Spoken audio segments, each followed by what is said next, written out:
So my brother comes from Park Slope, Brooklyn, a good neighborhood. We were raised Catholic. We're Christians. We were raised with good morals. Now, my brother, Ariel Galarza, was tasered to death. And I want to see justice. I don't even want to know the name of the police officers. But I do know that I demand video footage. I also demand justice for my brother. I also demand for them to open all cases. Because there's a lot of abuse going on everywhere with police. We need better testing. We need better police training. We need better evaluations, psychiatrical evaluations, all right? Because they come from messed up neighborhoods, just like we come from messed up neighborhoods. So what I'm seeking is for those police officers to give out video footage, because they know what they did. They entered my brother's apartment through doors he didn't come out through, because my brother fell and he got hurt in front of the building. So my brother used to come out through the back of the building. So they broke one door, how they got keys to the other? That's what I want to know. I want answers. You know, I'm sick. Right now, they're filtering my blood. I have lupus and multiple sclerosis, and I have heart problems. I'm carrying with the monitor. I'm not even supposed to be out here. You know? So I want justice, and I demand justice, and I want to see arrests. I want to see all of them arrested. The same way they chased my brother, I want to hear the sound of the click on all those police officers that were in my brother's apartment, you know, for no reason. You know, my brother was alone talking on the telephone. I want answers. I want video footage because they have them. I want to see the whole video footage. I demand it. I demand justice. You know, those police officers shouldn't be working right now. You know? They should be in jail. Exactly. They should be in jail. You know? They didn't have no reason to detain my brother. You know? No tenant should have been entering my brother's apartment with no police officers. One door was broken, the other one was locked. So, you know, I want this to be investigated thoroughly. That's all I demand. Thank you, everybody. Have a good day. Justice for Ariel Galarza. Justice for Ariel Galarza. Justice for Ariel Galarza. Justice for Ariel Galarza. One more time, justice for Ariel Galarza. Justice for Ariel Galarza. Thank you. Thank you, Mildred. Thank you. It's just crazy to think that they will take a family member from you and all the things that these families have to go through to get justice, all of the roadblocks that they set up through this system, this injustice system, to stop the truth from coming out. But these families, they're hyped up and they ain't taking it no more. So I'm gonna introduce the next speaker, who doesn't need no introduction from me. She's one of the toughest working family members out here I've seen in my life. So give it up for Angie Kears.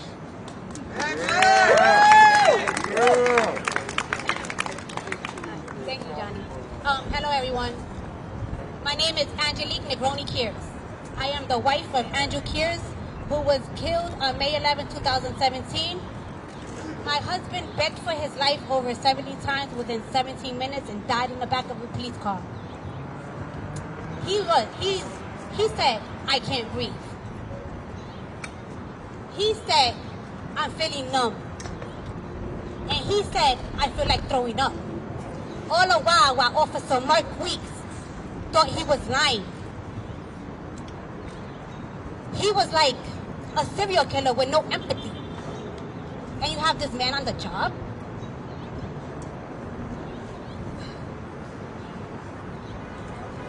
Alright. I want you guys to understand that they just don't kill our loved ones. You know, we go through PTSD. We go through depression. We go through anxiety. And they go through nothing. There's a win for George Floyd, but there should be a win for us all. That's right. If you're screaming only George Floyd and Breonna Taylor, and you don't know the names are in your state, then you guys got a problem. Because there's a lot of us. and we want justice. You need to start speaking our names, because that's what we want. We want justice. We demand that you open up all the cases. We demand that you prosecute the officers, and we demand that you jail or kill the cops. 4 years I've been fighting for my husband. 4 long, hard years. Okay? And finally, in June, I got his law passed, which is called the Andrew Kears Act. And that states that if anybody has any kind of medical distress or any mental illness, that they will be held accountable and get a civil law. That's a big win. Thank you. Also, last June, they put it into the Senate. It got to the floor twice. And now, this past May 11th, they reintroduced his law into the Senate. So that if Andrew had to die in that manner to save just one, then he didn't die in vain, and that was his purpose. So I need this law to pass. I need the officers to be prosecuted, and we need them to be jailed, because that's what we want. We want justice. We want all these fake-ass activists to step behind us, because we can speak for ourselves. Stop making money off our loved ones and our blood, because it's not right. I see so many of our survivors crying for help and asking for help, and all they want is just justice for our loved ones, and we can't get it. While these officers just stay on the job, living their lives like nothing. Is that fair to us? No. So you should be behind with each and every one of our families and help seek justice for us, because that's what we want. We want them to be heard. They need to be heard. They need to get their angel wings. Thank you. And justice for Andrew Kears. Justice for Andrew Kears! Justice for Andrew Kears. Justice for Andrew Kears! One more time. Justice for Andrew Kears. Justice for Andrew Kears! Thank you. Congress passed the Andrew Kears Act to make New York's law the law of the United States of America. Yeah, bro. So next, we have Derek, who's been organizing with some local unions. DK. Yeah. Sorry, you guys are going to get to know me as the guy with all the sheets of paper. All right, but again, I want to thank you all so much for giving me this opportunity to speak today. I am here right now, again, for the steering committee with Mass Action Against Police Brutality. In fact, each one of us is here today. That we all come from different backgrounds, from different experiences, and different ideologies. And yet, we all come here to stand in solidarity with family members who have lost their loved ones to killer cops, and for the survivors of police brutality. While the conviction of Derek Chauvin for the murder of George Floyd was a start, it is just one of many cases. Troy Hodge, Daniel Prue, Malcolm Ferguson, Andrew Kears, Muhammad Ba, and so many more have been murdered by a system who doesn't give a shit about people of color, about people who are part of working families, about you, about me. They don't give a fuck. We are here today to demand justice for all, that the United States judicial system reopens all cases of police brutality and prosecutes the police. For too long, the police have been the attack dogs of the rich and powerful, serving a system that has been constructed to keep black people in chains, to keep working people poor, and to keep those in power powerful and the rich rich. The first police department in the United States was founded right here in New York City in 1844. And right from the start, they were established as a militant command force whose job was to protect property, not people. To keep minority communities down, not help them up. To keep us divided so that they do not want us to unite against them. In 2019, New York taxpayers funded nearly $70 million over NYPD misconduct and brutality. And yet, we can't get decent subsidized health care, where victims of police brutality are getting beaten to near death, having to go into medical debt bondage to pay their bills for the injuries that the police inflicted. $5.2 billion of NYPD's budget is funded by our tax dollars, by working families like you and me. The wages of our labor, the money for our community, is being stolen for us to pay the police to kill us, to oppress us, to destroy families and end lives, all on your dime. Now, I know what you're all thinking. These costs, these injustices, these racist and classist systems that perpetually rot our city, our nation to its very core, that we need to take back what's ours and defund the police. Well, this is not something that I'm necessarily against. That's not why we're standing here today. Before any utopic ideas can be established, like defund and the eventual abolish, we need to first set a precedent of justice to make sure that when doing something like defund or abolish does come to fruition, it is not replaced with just another institution with the same old policies of racism and violence. When the INS was disbanded in 2003, what happened? We ended up with ICE. When slavery was abolished, the slave catchers were then reorganized as the police. Without setting a precedent for justice, we will run the risk of just having these rotten policies and police forces continue to be enforced under an agency of a new name. This is why so many major media corporations run so many articles to defund or abolish, because the shareholders know this exact reality. But when you bring up prosecution of the police and accountability, all of a sudden the presses are stopped and fear looms over those in institutional power. Because they know that prosecution will set a precedent, and that precedent will bring about actual applicable change. This is why Mass Action Against Police Brutality is organizing family members and survivors of police brutality to set this precedent of justice. Their precedent of justice. We are assisting family members to push their demands to reopen all cases of police brutality and cover-up and to prosecute the police. Our legal system was designed around turning precedent into law.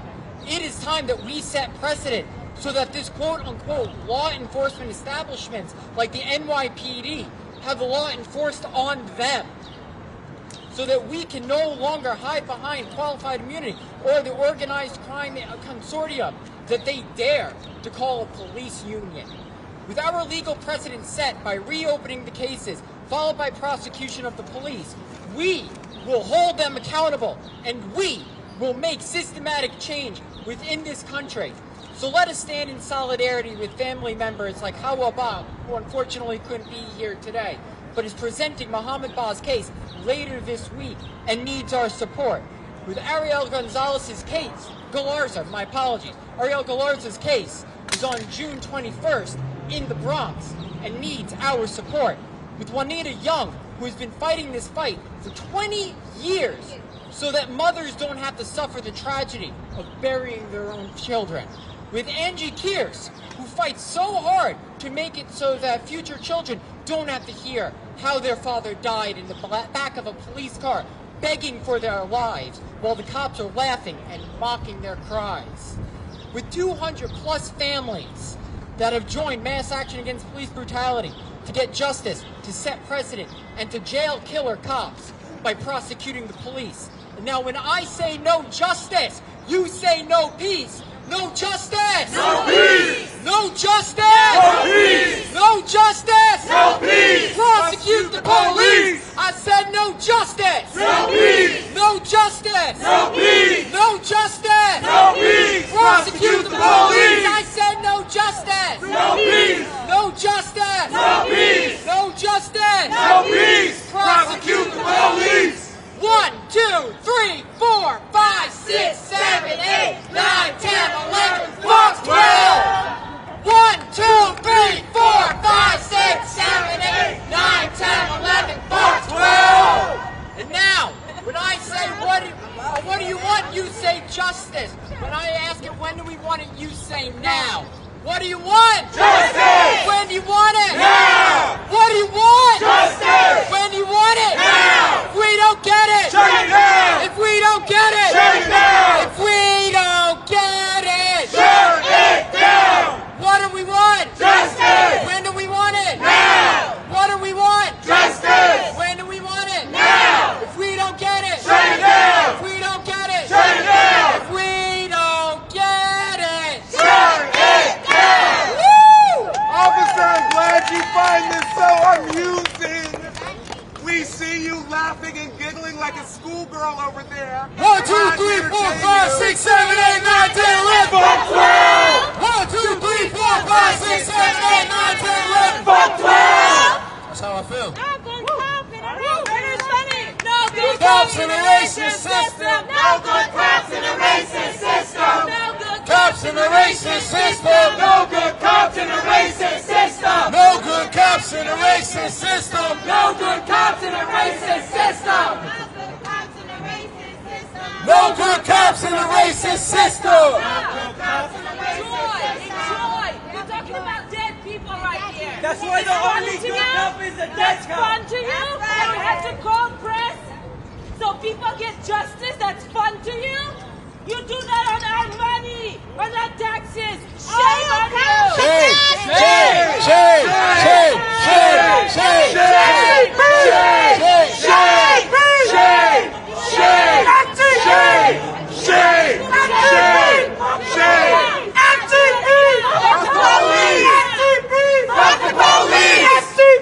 Fuck the police! Fuck the police! Fuck the police!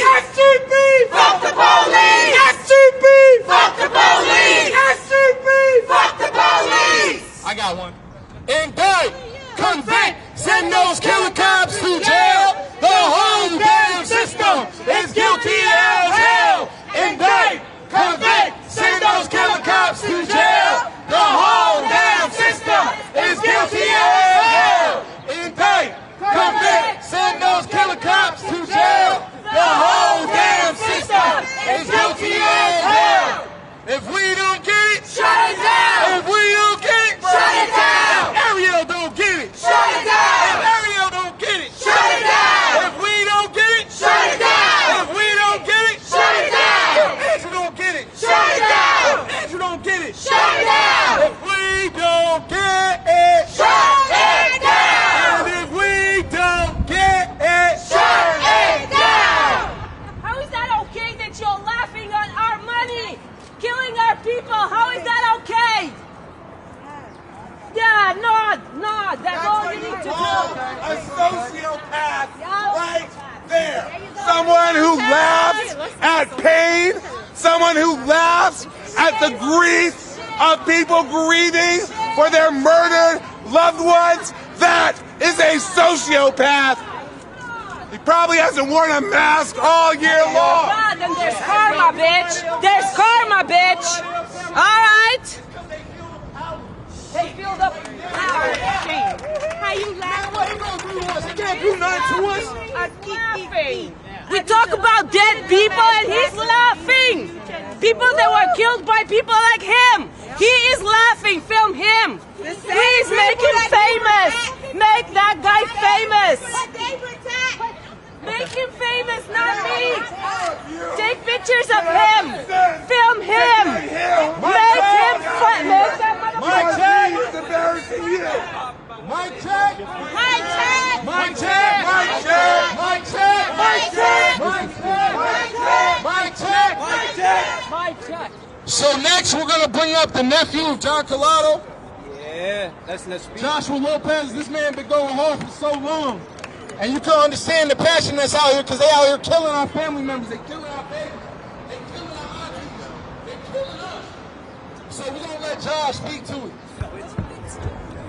Thank you. Before I say anything, I just want us to remember George Floyd. Today is George Floyd's 1-year anniversary. And I also want us to remember all the victims of police brutality. And I honor every single victim. I couldn't say everybody on my back, but I fit as many as I can, and I honor victims. We honor them. This is who we fight for. We stand for our people, man. You know what? My uncle was trying to break up a fight, John Collado, 10 years ago, and he lost his life when an undercover police officer never identified himself and pulled out his gun and murdered my uncle. And I tell you this is not an isolated incident. This goes on every day to black and brown people in America, and police get rewarded for it. They get a pass for it. And that's why we out here fighting every single day. Now, I don't want to hear nothing about retraining these officers. I don't want to hear nothing about reform. That just, you know what? That just means more brutality, more terror on black and brown people. We don't need reform. We need to get rid of this whole system. This system is rotten to the core. This system is rotten to the core. There's no such thing as a good cop under this system. Police have murdered black and brown people with impunity. There's people like the Central Park 5, innocent, in jail. Mass incarceration. Poor, immigrant kids in jail. You know, this is America with the 3 Ks. We need to fight. And you know what? Our fight is on the street. We cannot wait for another George Floyd. We cannot wait for another Eric Garner to happen. Our fight is in the street. And I thank everybody for being out here. Let's make sure we remember every victim out here. John Collado. John Collado was just trying to break up a fight between his neighbor and an undercover cop. The cop lied, and we found out what really happened through a civil trial. We got the transcripts of what really happened. There's evidence, there's video evidence, there's forensic evidence against this officer, James Connolly. And we come to find out that he had murdered 2 people, not only my uncle. He had murdered somebody before my uncle. And this is the type of police officers that get recognized by the mayor, Bill de Blasio. We got to get rid of these crooked cops. We got to get rid of these murderers. Thank you guys. Thank you.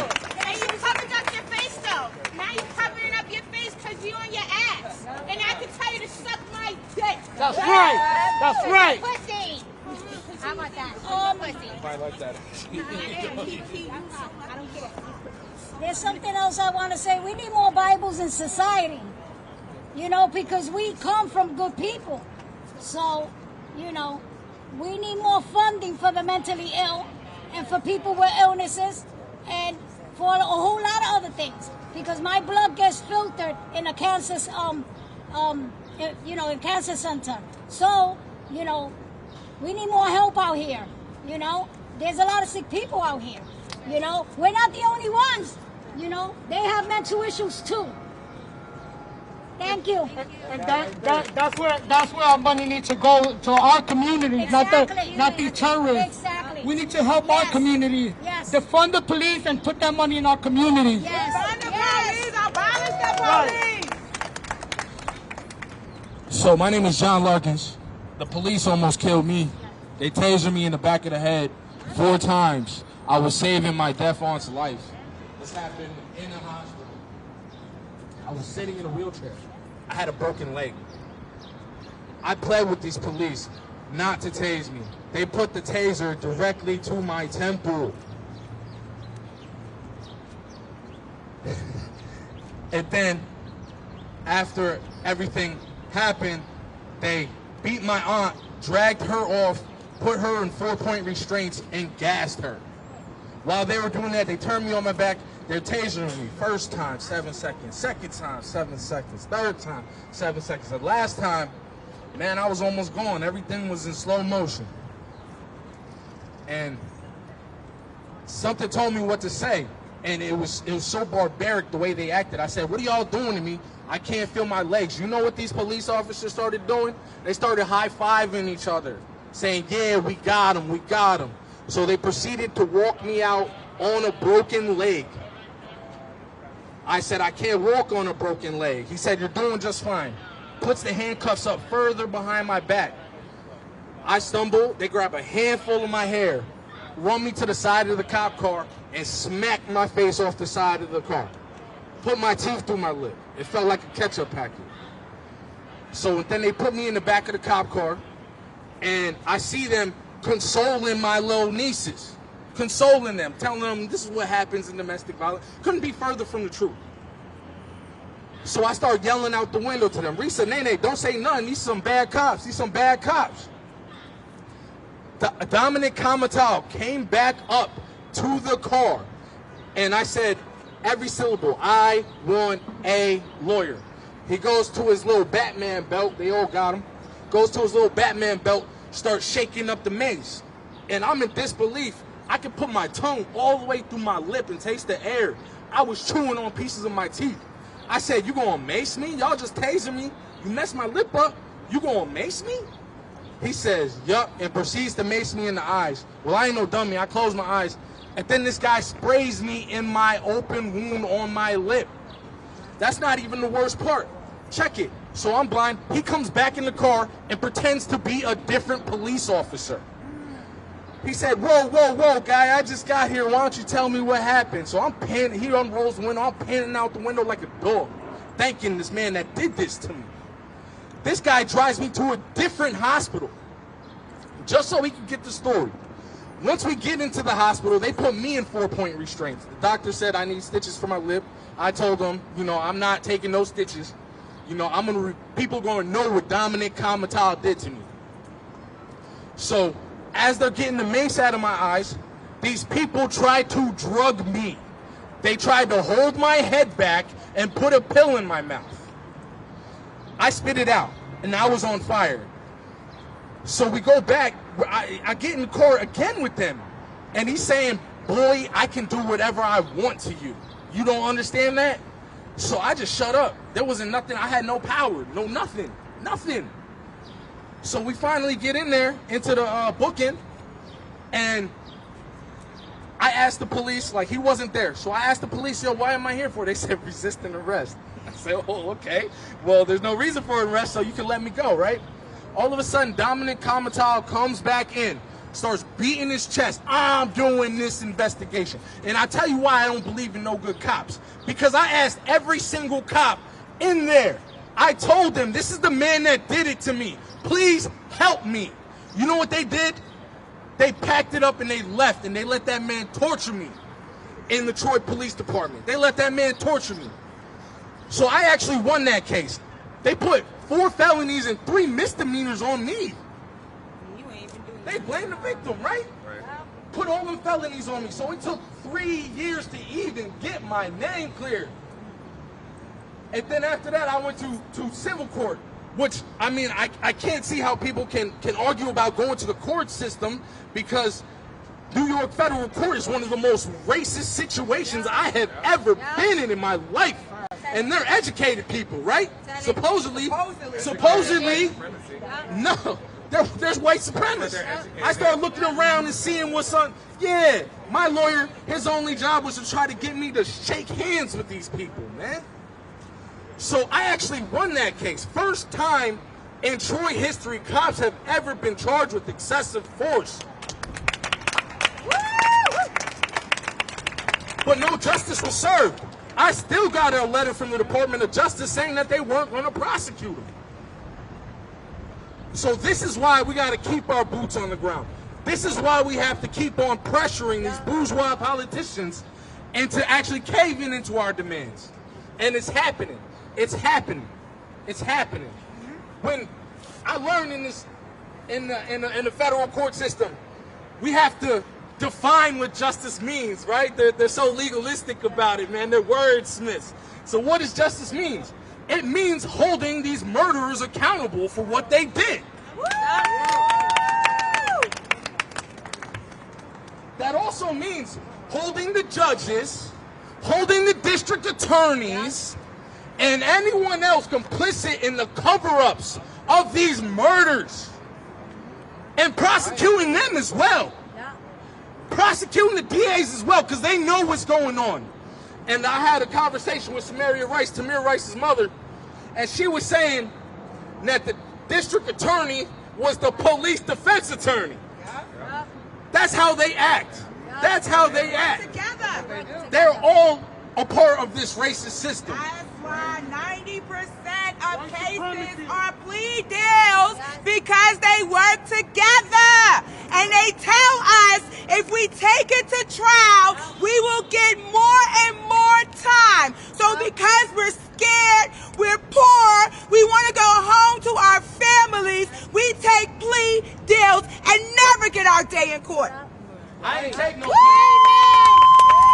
plea. And she ain't taking no plea. I ain't taking no I plea. ain't taking no I plea. didn't take the plea, and I won, and they still refused prosecution. So I just want to leave y'all with this. It's important to remember that these families are the moral compass of this fight. This fight has been watered with the blood of their loved ones.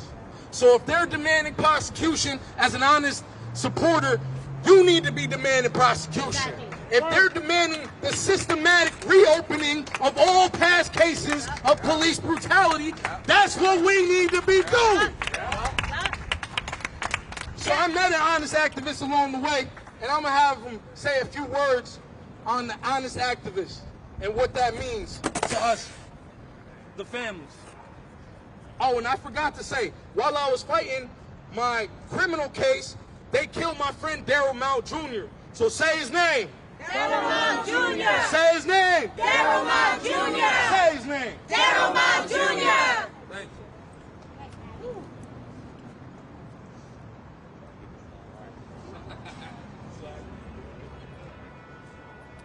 I want to thank everybody for being here today. I want to start off by saying Black Power, and I want y'all to repeat it after me. Black Power. Black Power. Black Power. Black Power. Black Power. Black Power. I'll start that all over. I'm sorry. Put your fists in the air. I want everybody to put your fists in the air. Everybody put your fists in the air. Now we're going to do this again. Black Power. Black Power. Black Power. Black Power. Black Power. Black Power. Every hour. Every hour. I have this, you can't. Everybody put your fists in the air. Now we're going to do this again. Black Power. Black Power. Black Power. Black Power. Black Power. Black Power. Every hour. Every hour. I have this, you can't really see it too well because the sun is out, but I have this face-changing mask, right? And, sorry, Mitchell, I didn't know you were going to be here, but it had the faces of John Collado, Andrew Kids, and George Floyd on this mask, right? I love the fact that because of COVID, we are able now to walk around with face that show activism. We have clothing that shows our activism. We can voice ourselves just by literally walking down the street and having people see what's on our face, our expressions. Now the sad part is, it doesn't seem that anything is changing. Angie Kiss, as she said, has been fighting for 4 years for justice for her husband. I've been fighting alongside her from the moment the incident has occurred. Now, what I have found is, after being an activist for over 15 years in this game, fighting for police brutality, gun violence, police violence, street violence, all types of anything you could think of for my people, I've definitely been fighting for. But one thing I have definitely noticed within this fight that's even bigger than the police, that's even bigger than the system of white supremacy, because it goes hand in hand with the white supremacy system. It's these politicians and it's these organizations that side with the white supremacy system. You have these organizations that I witnessed personally firsthand take advantage of this woman right here, Angie Kiers, as she's been fighting for justice. If you go on YouTube, you can look at Andrew Kiers' dash cam, and it shows Andrew Kiers dying in the back of that police van, of that police car. And it shows the negligence of overseers. I do not call them officers. They are overseers that this institution has always had them as overseers. They are not officers, they are overseers. Overseer Mark Weeks let her husband die in the back of that car as he pleaded for his life. And if you look up, he's only one of maybe 22 people who died at the hands of police who said, "I cannot breathe." It's not just Eric Garner who said, "I can't breathe." It's not just Andrew Kiss who said, "I can't breathe." These are stories and layers of people who have been products of police brutality. Now, my thing is, if you have a dash cam footage of a man dying on camera. We've seen what Eric Garner footage did, right, in order to get a law passed, right? Yes. We've seen what the dash cam footage, the dash cam footage that Fernando Castile did to show the Fernando Castile case. Why is it that nobody knows of Andrew Kearse, and we all live in New York City? Yet, and I'm not trying to take any shine away from it, because today is George Floyd Day. But however, George Floyd does not live in New York City. So, the job of the press, as we have the press here, the job of you guys is to make sure you know what's going on in your city. Instead of following these activists who make the news, instead of following these activists who are on Vice TV, instead of following these activists who are making these TV shows and getting $40,000 to make appearances like Hawk Newsom. You guys are following Black Lives Matter Great in New York, Hawk Newsom, and he took money from this woman right here. So when you have these organizations that you press choose to follow, make sure that you guys follow the families, because if you notice, we have families here. We don't have organizations here, and I think they spoke really great for themselves. Did you guys not think so yourself? I think the survivors spoke greatly for themselves. They did not need any activists to speak out for them. They did not need a Reverend Al Sharpton to make everything out for them. They spoke for themselves, and it's the job of the press to make sure that you guys stick with these families. You make sure that you make sure you amplify the voices of these people who are not being heard. Because not everybody's going to get an Al Sharpton. Not everybody's going to get a fake-ass Hawk Newsom. Okay? Not everybody's going to get these big platforms in order to speak. And you know what happens when that happens? These families do not get heard. The story of John Collado should have been heard. The story of Andrew Kearse should have been heard. We're still fighting for justice for Sean Bill, for Tamir Rice, for Amadou Diallo, for Delron Small, for Alvin Louima, who had a plunger stuck in his behind. We're still fighting for justice for the same things. Ramali Graham. So now the question is, we have names and lists of names that we can go down forever. How many times are we going to let these organizations use these names for profit and for blood money? That's the question, and I'll put that to you guys as the press. Because you guys as the press are the ones, it's your responsibility to put out the news. And so when you guys choose to put these organizations and these activists with these big names on your screens instead of the families who are really going through it, that is you guys dropping the ball. Okay? That's you guys dropping the ball. As an activist for 15 years, most people have not seen my face, and that's the way it's supposed to be. An activist is not supposed to be seen. Step in the back. What's your name again? My name is the president of the Andrew Kearse Foundation. Woo! That is my name. That is my name. Other than that, nothing else needs to be said. People will see me. They will always see me around. I don't need to be heard too much. And as I said, these people spoke greatly for themselves. There was no need for me to have to introduce anybody. But at the same time, I'm representing honest activism. Honest activists. And we're calling for more honest activists. Because the families need this. I don't need it. I don't need to be put on MSNBC or CNBC like these activists do. They do. Let their stories be told. Yes, sir. Black power. Yes, sir. Black power. Black power. Every hour. All power to the people. All power to the people. All power to the people.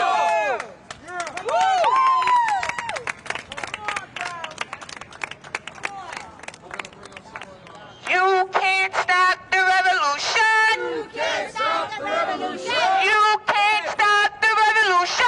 You can't stop the revolution. You can't stop the revolution. You can't stop the revolution. Yeah, go ahead. I just wanted to make that known. So we're gonna bring up someone who knew Delron Smalls right here, Tanisha. Hey y'all, I'm not supposed to be speaking today, but when the ancestors speak through me, when Fubu speaks through me, because that's who I knew him as, I'm compelled to speak. And I'm a truth teller. And the one who said you can't stop a revolution, that's my 18-year-old daughter. So let me let you know that I am building generations of liberators. Delron Small was murdered July 4th at 12:03 by Isaac Waynes. They had a bit of an interaction. Isaac Waynes had just got off of work, and as the police do, they feel they can drive as they want, through anybody, over anybody, above anybody. Delron had his 3-month-old son and his girlfriend and his stepdaughter in the car. The police officer just happened to stop at the same place that Delron was going, across the street to his cousin's barbershop.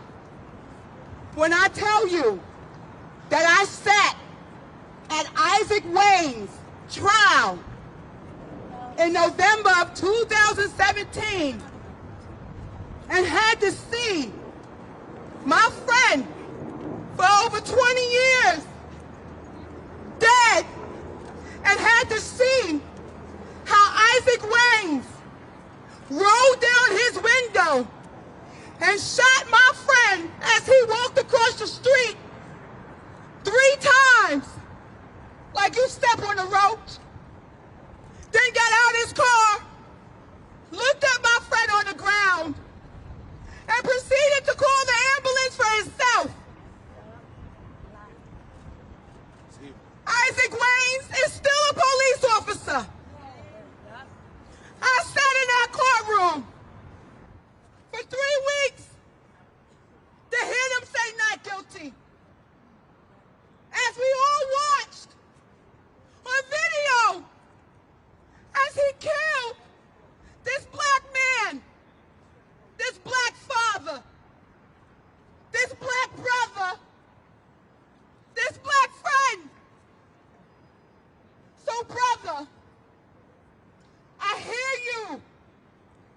There should be more people out here standing with us.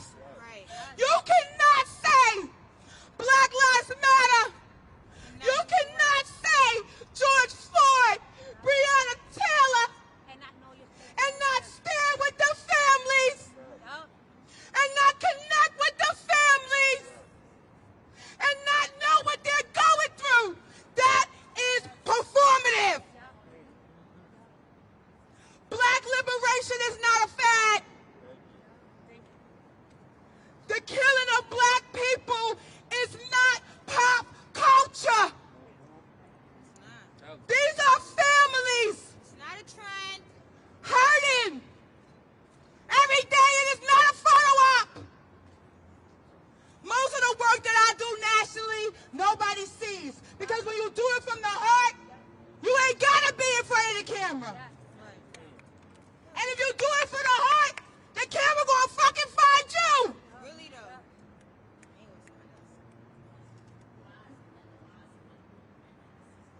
The only way we win is together. We are having marches today. And I'ma say, Tanisha Grant, right now, I am highly disappointed. I am highly disappointed that it is not filled with people right now, right here, standing with these families. How can we say that we are standing for George Floyd, that we are standing for Breonna Taylor, if we are not standing for our people right here, right now? Right. It does not make sense.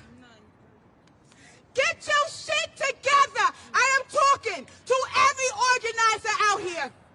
Hear me. Do the work. Connect with the families. Just like Johnny was talking about Mama Rice, I speak to Mama Rice constantly. And I didn't have to get on the Grammys to do it. Yup, talk about it. Connect with the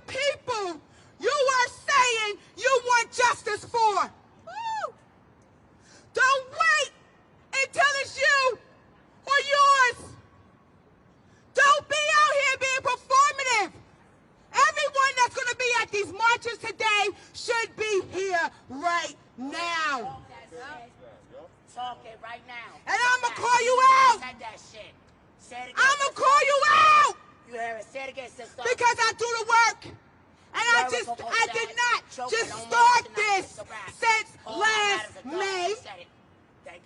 There have been many people that have lost their lives to police brutality before George Floyd. Many people.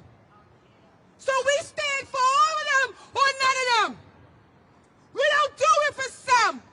We do it for all. Woo! For all.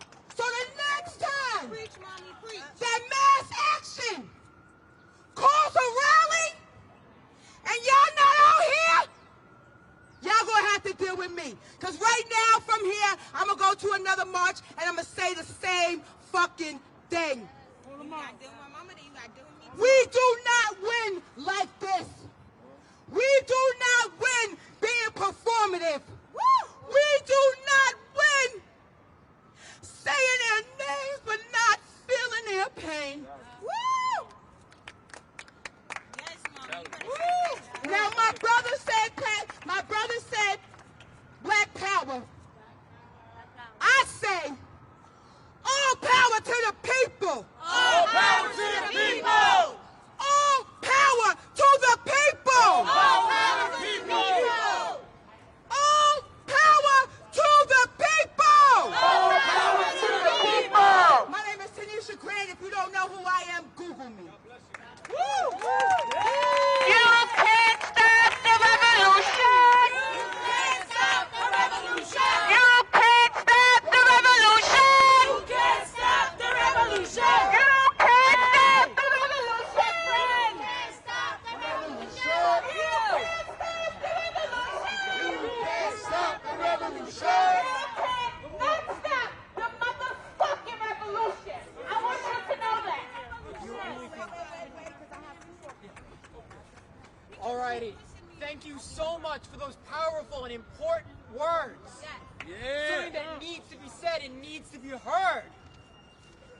And as of right now too, not only is this an issue that's happening in our city, in our communities, hell, in our state, hell, even in our nation. Police brutality is an issue that has been plaguing the people of this world. It's my pleasure to announce for our next speaker coming up, who's worked with me during the GSOC strike over the last month, where we finally won a contract to protect our international workers and to protect our workers of color, to try to get cops off of campus and to get NYPD out of NYU. I would like to introduce my friend Radish, who would have a couple of words to say about police brutality happening internationally.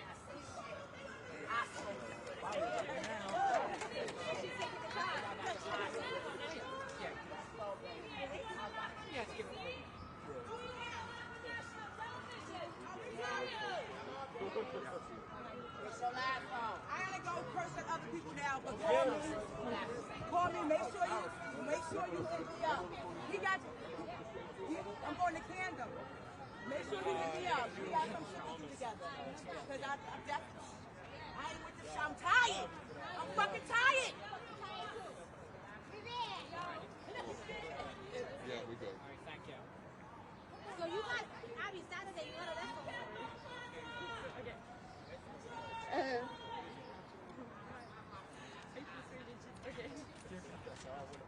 So I'm here with my union comrades and student comrades, just because I was asked to say a few words of international solidarity, and I stand with these families and survivors that are fighting, that have been fighting for so long here and in France, because being from France, that is behind all the cliches, in a very bad place too.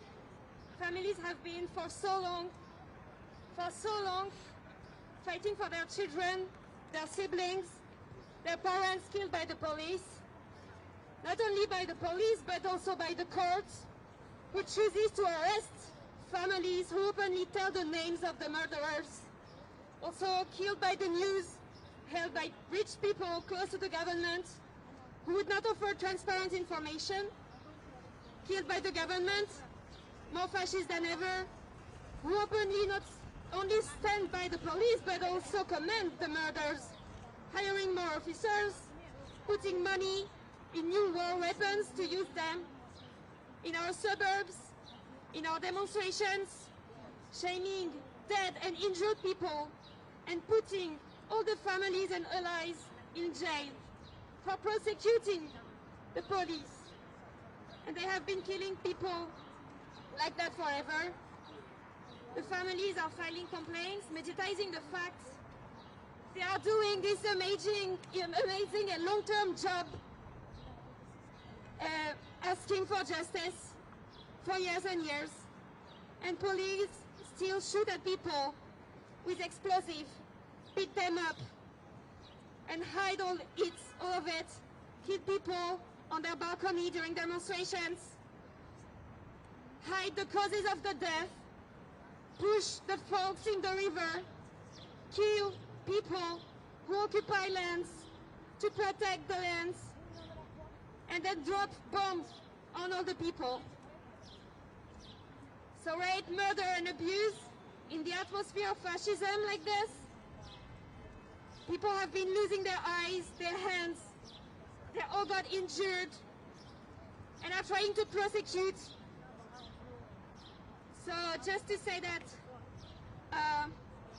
while the government is trying to prevent the people from filming officers, when the government is actually filing complaints against the families and the people who openly question the relevance of police power,